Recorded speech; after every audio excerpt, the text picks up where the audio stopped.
Okay, welcome to learning module number 8, review of key concepts. Okay, so let's take a look at what we learned about the 990 form. It's annually filed. It is essentially the organization's tax return. It is publicly available, so the organization has to make it available to donors who request it or anyone who requests it. You can also find it through a variety of sources, the state, GuideStar.org, the National Center for Charitable Statistics, that sort of thing. It contains a lot of the same information as the financial statements that we went over in learning module number 7, although they are presented in a different way. Some things they go more in depth actually, and some things the 990 doesn't treat as in depthly.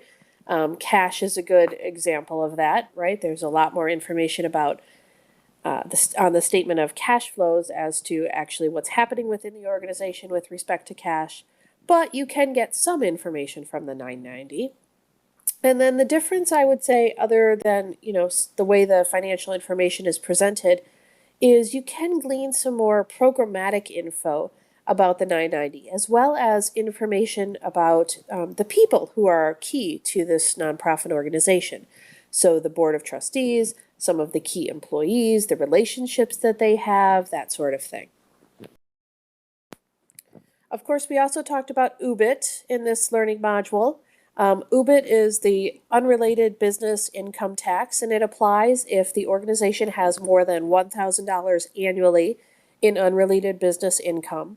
So the IRS defines what's unrelated. It has to be, a business or a trade, which essentially means that the organization is not doing something for the mission purposes. They're doing something to make money. And it's something that is not a one-off thing. It is done regularly and routinely. And then if you aren't clear, you can certainly go and take a look at the exceptions and inclusions. There are some things that the IRS says, yes, this is definitely UBIT, or no, this is definitely not UBIT. So with that, when you're ready, you can go on and test yourself.